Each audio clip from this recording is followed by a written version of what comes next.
we're starting day 2 of the Amundi World Investment Forum with a topic that has major implications for investors, macroeconomic policy.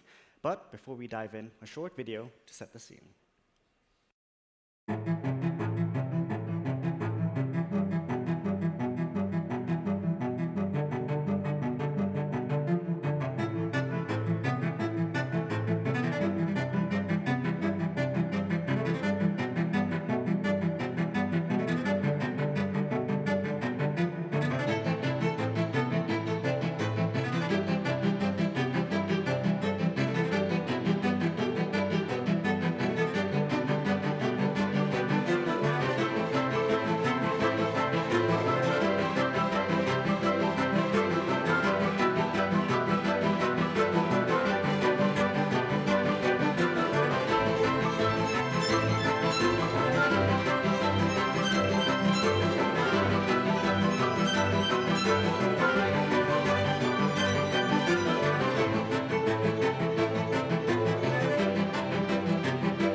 Now, since the great financial crisis, macroeconomic policy has been dominated by monetary policy.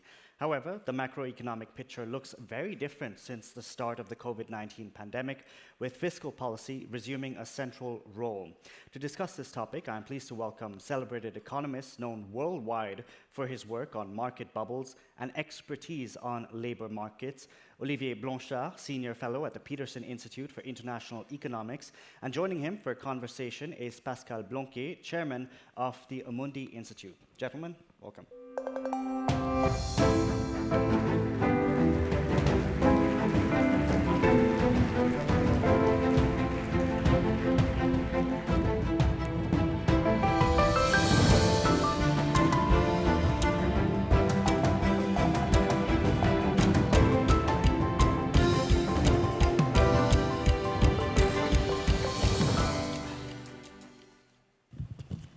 Morning to all.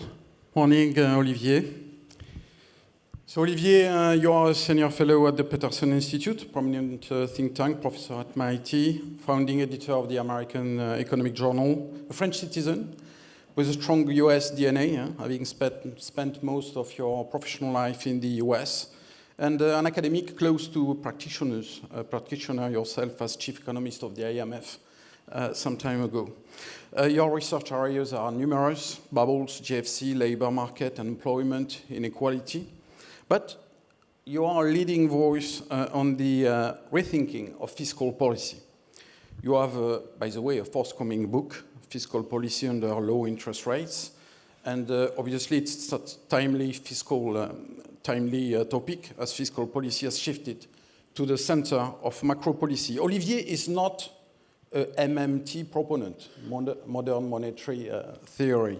There is no fiscal free lunch for him. Still, he is well identified as advocating the existence of a fiscal space that could be used without deteriorating too much debt sustainability, as long as actual and neutral interest rates stay low, R, interest rate, is inferior to G, growth, and primary balances to debt servicing ratios are manageable.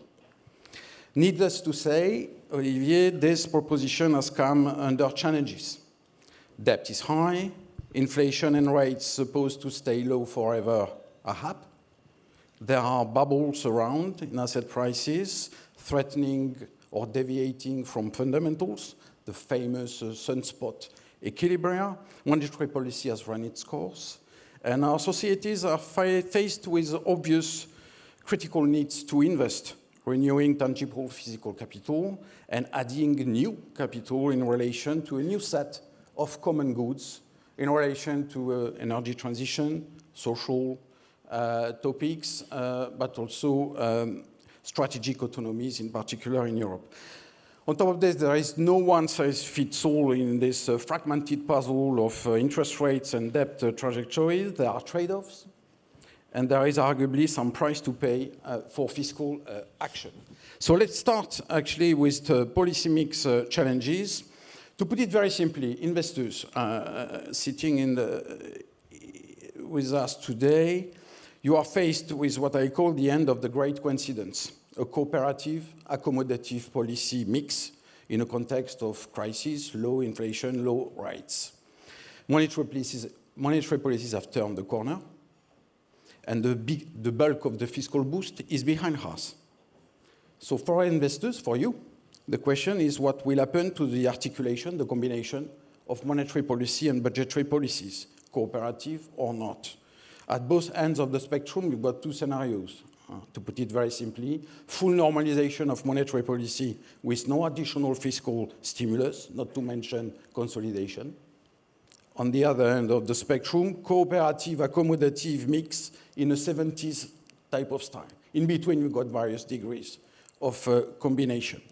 So, Olivier, where do you see the major policy challenges, the evolution of the policy mix, and in particular, is it realistic to distinguish short-term, long-term, basically saying short-term we fix inflation, and long-term we address basically the common goods I've mentioned?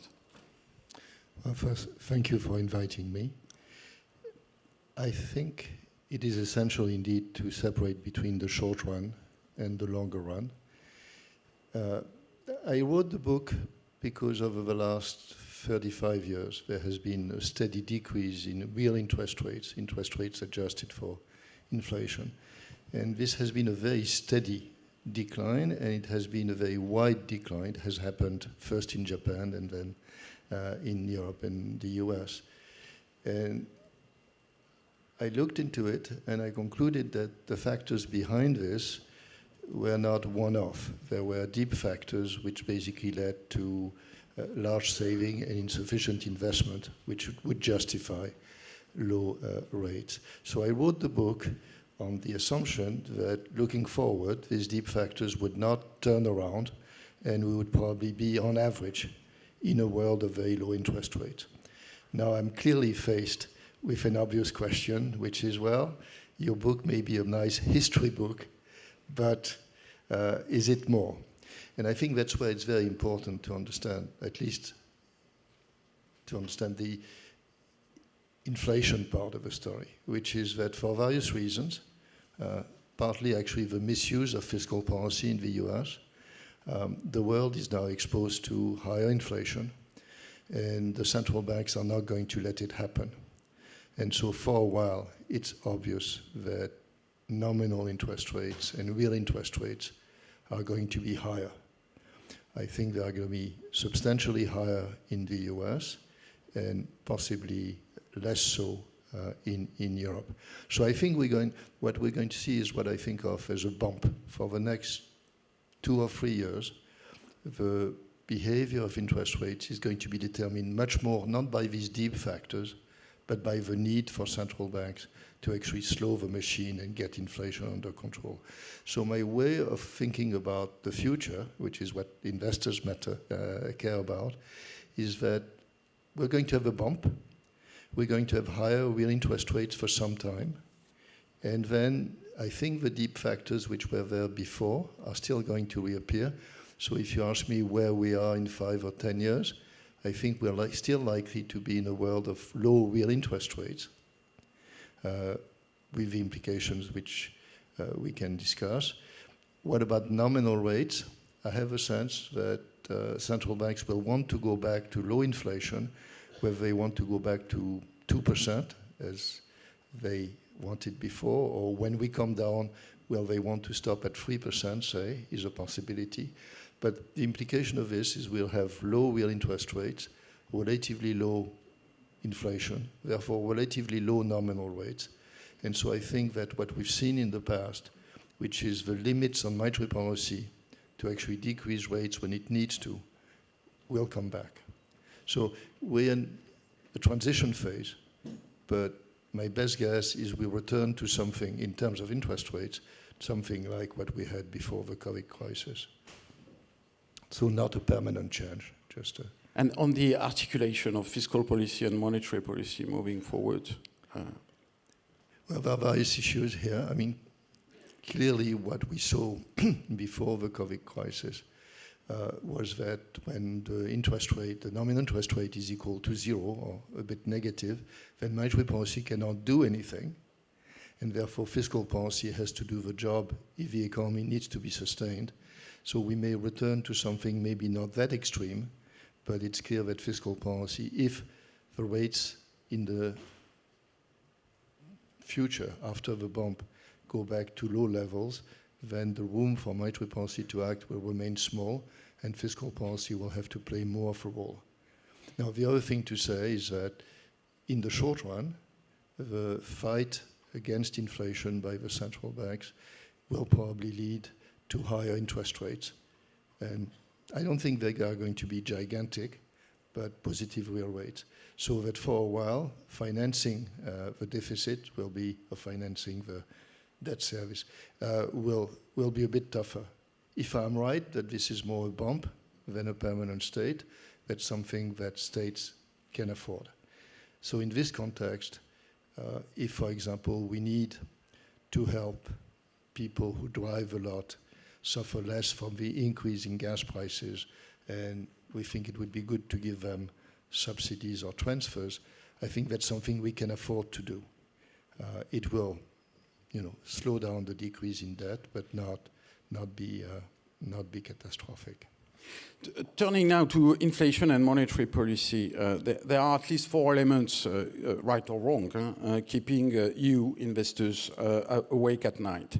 One, what I call the end of the great monetary consensus. You used to live with a very comfortable world with a model of independent central banks, one tool, one objective, to put it very simply. Now we are discovering a fragmented picture of reaction functions and real rates. This is the end, probably, of the great period of co-integration of markets or strong correlation of cross-country returns or co-movement in global risk. Number two, the sense that the DNA, right or wrong, of central banks has changed. There are various talks, and not only talks, about fiscal dominance, financial repression, an asymmetric approach between growth and inflation, between asset prices and traditional inflation. Number three, the idea that they have fallen behind the curve, maybe not by chance nor by mistake, actually, by downplaying or denying the monetary origin of today's inflation. They didn't put themselves in the best situation to take now a Volckerian type of stance. And number four, this idea that monetary policies and rates have not just reflected fundamentals. There are other factors, the role of the Asian-Chinese platform fueling disinflation in the West, driving the cost of capital and rates down. It has lasted 35 years or so, but actually it's now being reversed. So Olivier, how do you see the current dynamics of inflation? And was it really fundamentals, these mysterious fundamentals that were driving rates down, or just some coincidence of globalization 1.0? So there were a lot of questions in your questions, and I hope I have not forgotten them. The first one is on fiscal dominance, which you mentioned. You can see the tension, which is that if central banks have to increase interest rates, this will increase debt service. If I'm right, it will not last for very long, but it's still something that governments don't like. Is there any risk of fiscal dominance? I think for the major countries, no. The ECB has 19 masters. It is highly unlikely that they would agree to bunch on the ECB. So I think the ECB has independence and will do whatever it takes to actually get to low inflation. In the US, I think there is more reason to worry. I think under the existing chairmanship, There is no reason to worry. I'm absolutely sure that Jay Powell is totally committed to doing the right thing, even if it leads to higher rates. And Joe Biden has indicated that it's Jay Powell's responsibility, not Joe Biden's. So I don't think that fiscal dominance is an issue. There's financial dominance that you did not mention, the worry that by increasing rates you're going to decrease asset valuations. I think that central banks see this as part of the process of adjustment, as long as it doesn't need to pounce with balance sheets, which it doesn't seem to at this point. I think they'll do it as well. On the other issues, monetary policy of the future, the many instruments, I think that was one of your questions. I think that we have to rethink QE and balance sheet operations. We introduced them when we basically got to the zero lower bound and had to find ways. We still don't quite know how they work. And they are a very complex instrument. We don't exactly understand what it does to the yield curve and in turn what the yield curve does to the economy. I think my own preference would be to get rid of them over time and return to a world in which the monetary authority has basically one tool, which is the short rate, and then let the yield curve do its job. With one exception, which is that liquidity provision is clearly something which can be important. We saw it in the euro crisis. And for example, for a bank like the ECB, although I would like them to decrease their balance sheet in general, I want them to be able to actually intervene when markets become dysfunctional. For example, when investors decide that Italy is no good and ask for a high spread. I think this will remain a central function, especially for the ECB. So I think we have to rethink what the role of the monetary policy and the instruments of monetary policy are. I think I've answered 3 of your questions, or maybe 2.5. You're welcome to come back and ask what I've not answered. Okay, moving to the famous fiscal space, actually. Is there a space at all for all? Is it a free lunch? There are big assumptions behind this fiscal space thing. Actual and neutral safe rates would stay low on fundamentals for in the future. There would be a global safe real interest rates, but in reality we are seeing more and more fragmentation of this picture, which is a limitation to the notion of fiscal space or policy recommendation. And last but not least, actually, there are bubbles around, sunspot, equilibria. They are all fiscal space killers, potentially. So Olivier, so back to my question: is there a space at all? Are we overestimating the space? Is there a price to pay? How do you see it? So I think that has to be answered country by country. Fiscal space is the question of, if you need to, can you increase the deficit for a while for good reasons, or are you going to be penalized by markets who are going to think that that is unsustainable? The answer depends enormously on what we discussed earlier, which is that if we move from the current world, of a world we just had, to a world in which real interest rates are 4%, say, which I think is zero probability, but just conceptually, then clearly fiscal space is much smaller, debt service is much larger. Under my assumption that we're going to have a few years of higher rates and then go back to reasonably low rates, then I think when you sit down and look at that dynamics, there's fiscal space. Most countries can, if needed, not just do it just for the sake of it or for the pleasure of it, but if needed, they can actually have a larger deficit for some time and not be on an exploding debt trajectory. But that has to be assessed. That goes back to kind of a design of European Union rules. This has to be assessed the way rating agencies do it, which is to look at all the elements and decide, given the distribution of interest rates in the future, the distribution of growth, given what may happen to the social security system and so on, what is the probability that that explodes? And my sense is when you do this computation at this stage, I'm not very worried. Okay. And what would be... To be very concrete, at this stage we need probably to spend more to protect some people and maybe some firms from the increase in energy prices. We don't want some firms to go bankrupt for no good reason, and we don't want people to starve because the price of food has increased. So I'm quite sure that the right thing to do is to spend more, give them transfers, subsidies. The question is, should we finance it by deficit spending or by taxes? I think to some extent we could use taxes on the firms which are benefiting from the energy prices, but there are not too many, on exceptional profits. That's not going to be enough to cover the spending. Is it justified in this context to have a small deficit for 1 or 2 years? My answer is yes. Back to inflation, is there some chance to see inflation retreating on its own, actually, moving forward? That's a decision of central banks. So just to take an example. So look at inflation in the European Union. It comes mostly from an increase in energy prices. Given that the European Union is an importer of energy, this means that the European Union as a whole has a loss of real income, namely what it needs to pay Russia and others. Right. So as a whole, there is a real income loss. Now, who is going to share the burden? Well, the way it works in practice is the firms increase prices to reflect the increased price of commodities, of inputs. That's step one. Then if the workers are strong enough, they ask for increases in wages to compensate for the loss of real income.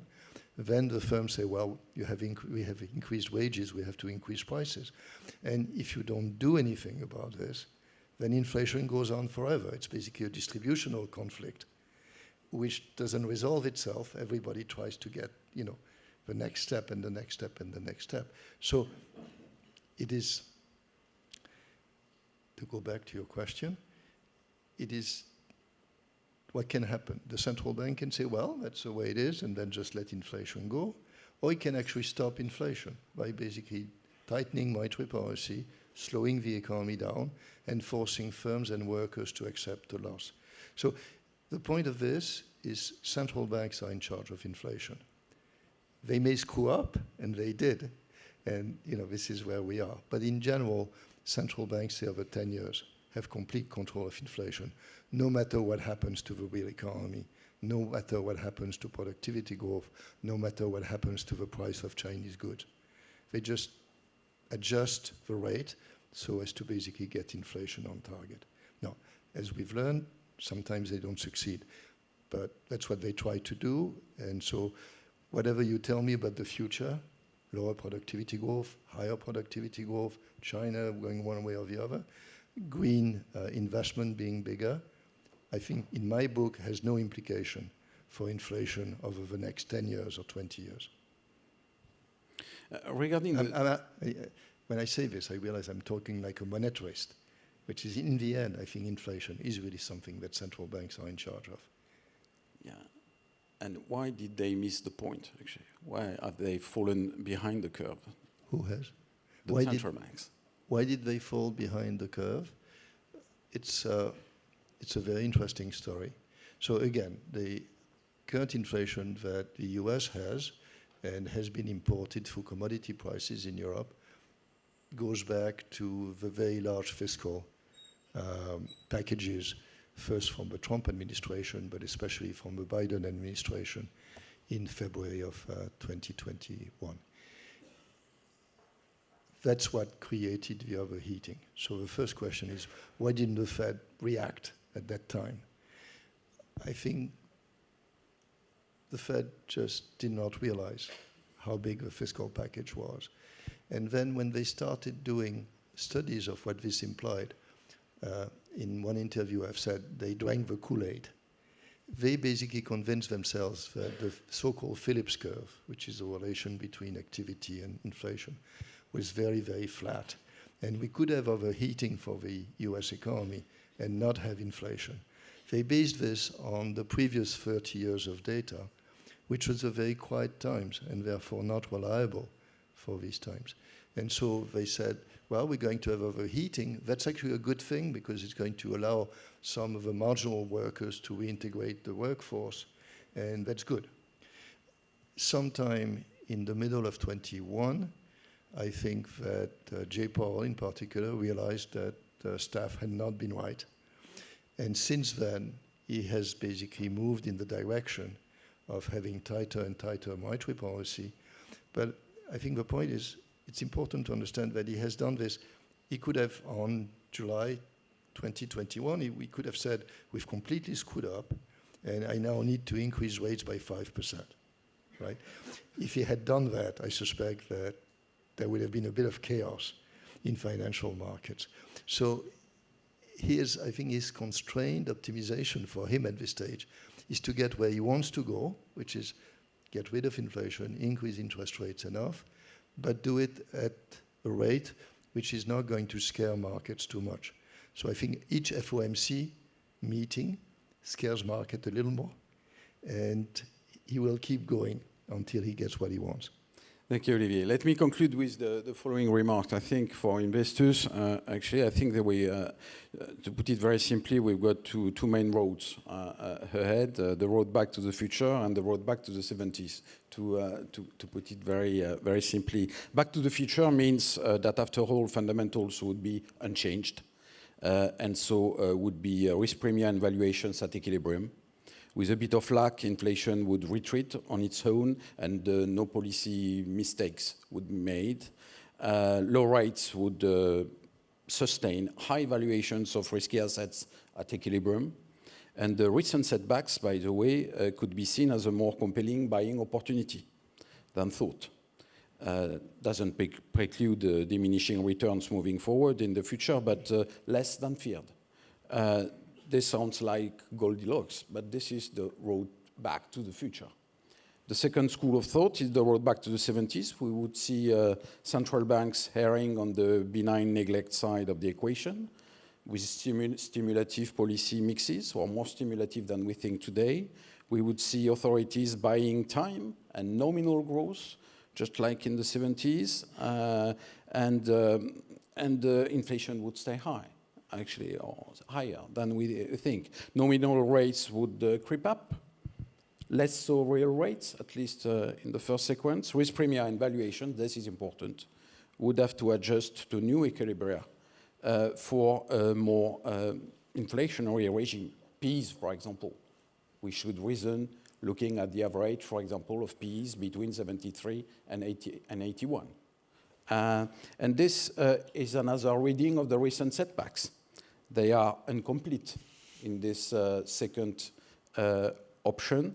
We are just at the beginning of a global repricing in that case, and some completion would be achieved when absolute valuations of bonds and equities are restored, and bonds are clearly more attractive relative to equities. In the meantime, the rotation would be confirmed towards value, business models exposed to physical capital accumulation rather than financial capital, so value versus growth and tech, typically, and towards what is providing sources of positive real returns and what is positively correlated to inflation. Those are the two ways, put it very simply. Needless to say, full normalization of monetary policy coupled with budgetary consolidation would be probably the worst scenario for the growth environment and for us in the markets. Thank you very much. Can I just put probabilities on your two scenarios? So 80 to 90% on the first, and then by implication, 10 to 20% on the second. But you should indeed be ready for the second, although we all hope for the first.